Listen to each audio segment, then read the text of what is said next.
E aí, pessoal, tudo beleza? Aqui é o professor Rafael Bento com mais uma aula de matemática aí para vocês, né? Depois de tanto tempo aí sem gravar aulas. Então, estamos retornando hoje com a parte de operações com números racionais. Para quem não conhece aí o que são os conjuntos dos racionais, a gente vai dar uma breve recapitulada em conjuntos numéricos, bem rapidinho, e vamos lá para as operações. E aí, beleza? Preparado? Vamos lá? No caso aqui, a gente vai trabalhar com conjuntos numéricos, ou seja, os elementos são números, beleza? E aí cada agrupamentozinho desse, cada conjunto desse, possui aí uma particularidade, né? E cada particularidadezinha dessa é o que justamente determina aí o que é um conjunto diferente do outro, tá certo? Então, como vocês podem ver, né? Só olhando novamente para essa figura, percebe-se que todos os outros conjuntos, né? Os naturais, os inteiros, racionais e os irracionais, são todos eles subconjuntos dos reais. Por quê? Porque eles estão dentro desse conjunto maior, do conjunto dos reais, né? Então, todo conjunto que está dentro de outro, ele automaticamente se torna subconjunto. Beleza? A gente vai mostrar aqui para vocês o exemplo de cada conjuntinho desse, tá certo? Começando pelos inteiros. Então, qual é a diferença do número inteiro para o outro número que não é inteiro, né? Que muita gente chama aí de número quebrado, que são os números que possuem casinhas decimais depois da vírgula, né? Então, esses números decimais, né? Vamos supor aí R$1,50. Esse 50 que está depois da vírgula, né? Ele representa aí uma parte decimal, uma parte fracionária. Outro exemplo, 2 litros e meio. Os 2 litros é inteiro, mas esse meio ele é uma parte fracionária, ou seja, é uma parte decimal. Então, todos os números que possuem essa parte depois da vírgula, né, esses números depois da vírgula, ele não é inteiro. Então, a gente pode ter aqui, ó, o 1, né, o 1 positivo, a gente vai ter aí o 2 positivo também, tá certo? A gente vai ter o 3. Claro, gente, que aqui vai ser infinito, tá certo? Ou seja, esses números, eles nunca vão acabar, beleza? Então, eu vou representar aqui como os 3 pontinhos como se fosse aí infinitamente, tá certo? Mas do mesmo jeito que ele cresce na linha à direita, ele também vai crescer na linha à esquerda, com o -1, o -2, o -3, que é justamente a parte negativa dos números inteiros. Então, os inteiros, eles tanto têm a parte positiva, como tem também a parte negativa, tá certo? Por isso que é importante explicar primeiro o inteiro. Agora vamos lá para os naturais, né? Agora sim, entendido que é inteiro, os naturais são o quê? Ele é a mesma coisa do inteiro, porém, os naturais ele possui apenas a parte positiva. Assim como tem o conjunto dos inteiros, né, que são os números que não são decimais, vai existir também o conjunto dos que são decimais, né, que possui essa partezinha fracionária, como por exemplo 2,5, 3,5, 3,7. Esses números quebradinhos aí, eles também pertencem a alguns conjuntos, né? Que aí a gente vai classificar como o conjunto dos racionais. Ou seja, dentro desse intervalo, tá certo? Dentro desse intervalo entre o 0 e o 1, não vou colocar todos os números, porque é impossível, são muitos, né? Assim também como temos aí entre o 1 e o 2, da mesma forma, mas eu vou, como eu disse, deixar os exemplos. Vou estar escrevendo alguns exemplos. Por exemplo, o 3,1, 2, 3, 4, 5, 6, 7, isso daí infinitamente. Vocês percebem que nesse número, os números que vão aparecer depois da vírgula não tem uma repetição, eles não se repetem, né? Eles aparecem de forma aleatória. Como exemplo também a gente tem aí 2,4, 3, 3, 2, 1, 0, 4, colocando aleatório, tá certo? Isso quer dizer o quê? Não existe uma repetição padrão aqui nessa parte. E isso é que vai classificar os irracionais. Professor, e se ele se repetir? Vamos lá, dar um exemplo. 3,444, e esse 4 se repetindo infinitamente, ou seja, existe uma repetição. Já o 5,231, 2, 2, 2, olha só eles repetindo. Então, quando aparece a repetição, né, ele já se torna um número racional, beleza? E aí que está a diferença entre eles dois. Na parte decimal, quando tem a repetição, eu vou ter aí um conjunto Quando existe a repetição, aquele número pertence então ao conjunto dos racionais. Agora a gente vai partir para o nosso próximo passo, que são as operações, hein? Muito cuidado, que isso pega muita gente. Vamos lá? Ela pode ser trabalhada de duas maneiras. Ele pode ser representado na forma de fração ou na forma de número decimal, tá certo? O que seria o número decimal? Vamos dar um exemplo aqui. Vamos supor que tenha o 2,5. O 2,5 ele está representado na forma decimal. Por quê? Porque você percebe aqui, ó, a vírgula e a casa decimalzinha aqui, depois da vírgula, né? Esse mesmo número ele pode ser representado na forma de fração. Como? 25 sobre 10. Tá certo? É bem simples.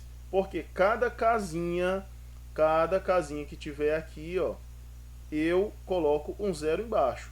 Outro exemplo, professor, manda aí outro exemplo. Então já fiz aqui o primeiro, vou colocar aqui, ó, 35,75. Como é esse número decimal na forma de fração? 35. Vou colocar aqui o 75, mas presta atenção sem a vírgula, tá certo? Ó, porque o que é que vai acontecer? Os números que estão depois da vírgula, nessas casas depois da vírgula, eles vão ser representados por zeros aqui na parte de baixo da fração. Como são duas casas, fica então aí 2 zeros, e aí a gente representa. Beleza? Então, quando você for transformar em fração, escreve o número todo, sem a vírgula, e na parte de baixo, coloca aí os zeros, equivalente à quantidade de casas. Uma casa, um zero. Duas casas, dois zeros, e assim por diante. Beleza? Professor, o senhor está falando isso por quê? Porque hoje a aula vai ser sobre fração. A gente não vai trabalhar a parte de decimal, tá certo? Então, como é que vem a ser a soma e a subtração de fração? É bem simples. Vamos lá. Vamos dar aqui o exemplo. Hein? Vamos lá. A gente tem aí duas frações, como é que a gente soma? Primeiro passo, não se deve esquecer disso nunca, observar os denominadores. Denominadores iguais, sim, então, olha que coisa boa. Então a gente vai só repetir o denominador, isso se ele for igual, né? Se ambos forem iguais, então a gente só repete. E aí vamos observar, ó, o sinalzinho vai ficar, ó, então, mais 5, e o do outro mais 3. Você pode observar que eu apenas repeti, né? Por quê? Simplesmente pelo fato do denominador ser o mesmo. Então em cima vai ficar 8, na parte de baixo 2, como toda fração é uma divisão, não esqueça disso. Aqui a gente vai ter 8 dividido para 2, que por fim é 4. Acabar. Você observa agora que os denominadores são diferentes. Como é que a gente vai somar? A regra é bem fácil. Quando os denominadores são diferentes, a gente vai aplicar aqui a regra da borboleta. Tá certo? O que é a regra da borboleta? Gente, é bem simples. Você vai fazer as asinhas da borboleta. Muita gente chama de borboleta, né? Aprendi a chamar dessa forma. Então o que é que você vai fazer agora? Você vai multiplicar, não esquece disso. Quando for diferente, você vai multiplicar os dois números de baixo. No caso, vai ficar 2 vezes 3. E aí, vai agora multiplicar, para fazer a parte de cima, as asinhas da borboleta, tá certo? Então essa primeira asinha aqui, ó, você vai ter sempre nessa ordem, viu, gente? 5 vezes 3. E da outra asinha, o 2 vezes 2. Lembrando que sempre essa ordem, tá certo?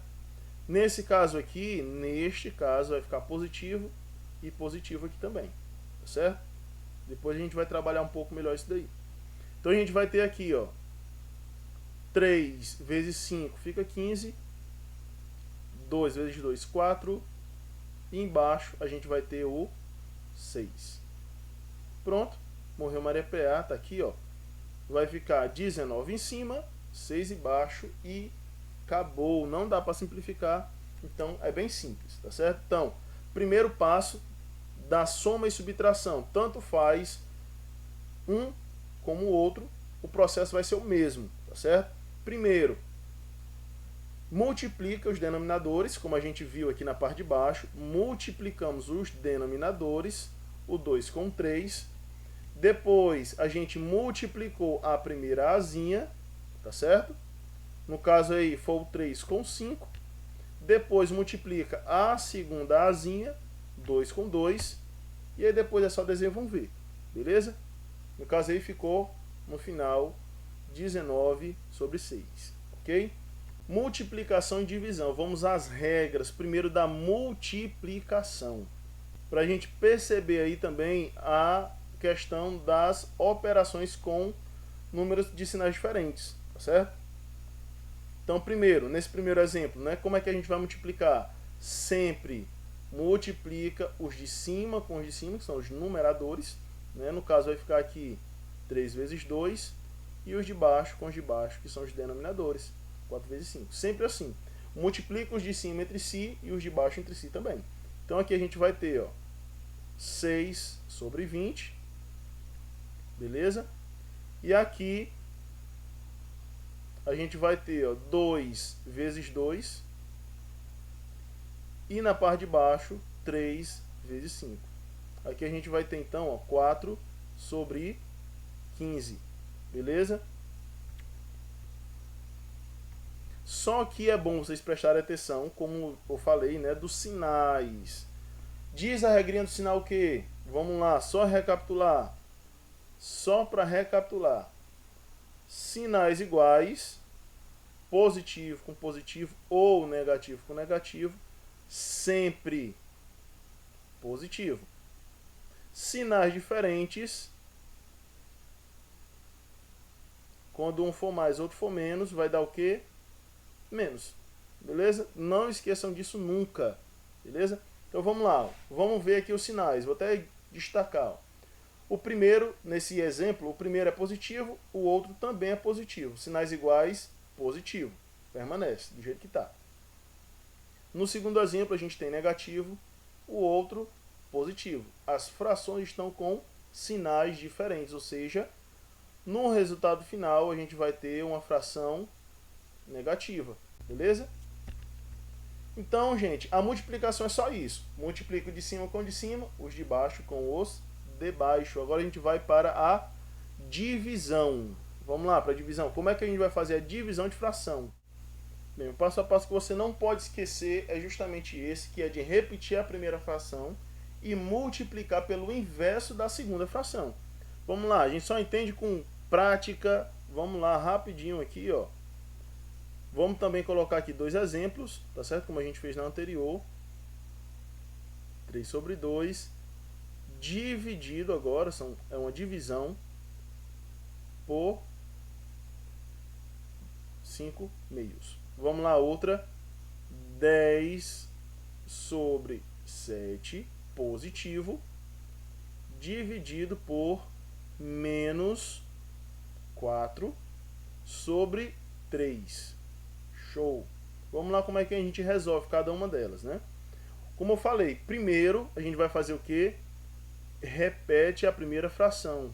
A primeira fração é a que vem na frente, tá certo? E multiplica pelo inverso da segunda fração. A segunda fração quem é? 5 sobre 2.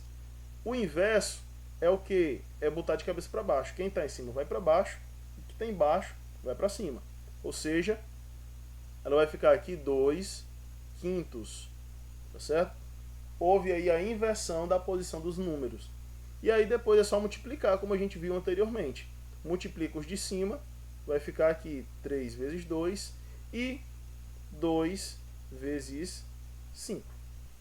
Portanto, a gente vai ter aqui, ó, 6 e embaixo 10, tá certo? Lembrando que como é ambos pares, em cima e embaixo, a gente deve simplificar, mas aqui o objetivo é realmente só a divisão, vamos focar na divisão, tá certo? Mas lembrando os alunos que estão assistindo que precisa sim simplificar, beleza? No segundo exemplo, a gente vai ver aqui uma mesma. Vamos lá, para o segundo exemplo, a gente vai ter aqui, né, o 10 sobre 7. No caso, a gente vai repetir a primeira fração e é ela, né? A gente repete aqui do mesmo jeito. E multiplica pelo inverso da segunda. Ou seja, é a posição do número que muda, viu? O sinal permanece o mesmo. Então a gente vai ter aqui 3/4. Você percebe que o 3 que estava embaixo foi para cima e o 4 que estava em cima foi para baixo. Aqui a gente vai ter, ó, 10 vezes 3, que multiplica os que estão em cima, e multiplica os que estão em baixo. No caso vai ficar 7 vezes 4. Beleza? Como a gente percebe que é um positivo e o outro negativo, ou seja, valores com sinais diferentes, então a resposta final vai dar negativa. Ou seja, a gente vai ter então, ó, 30, né, o resultado de cima, sobre 28. Beleza? Então a gente tem a resposta do exemplo 1 e do exemplo 2. Ok? Então é bem simples, gente. Esses exemplos é bem prático, né? Então não esquece aí que na multiplicação é bem prático. Multiplica os de cima com os de cima e os de baixo entre si, tá certo? Já na divisão você repete a primeira e multiplica pelo inverso da segunda. Então, visto aí as operações, vamos partir para as questõezinhas aí e matar pau. Morreu Maria Preá aí, show de bola. Até a próxima, pessoal. Valeu!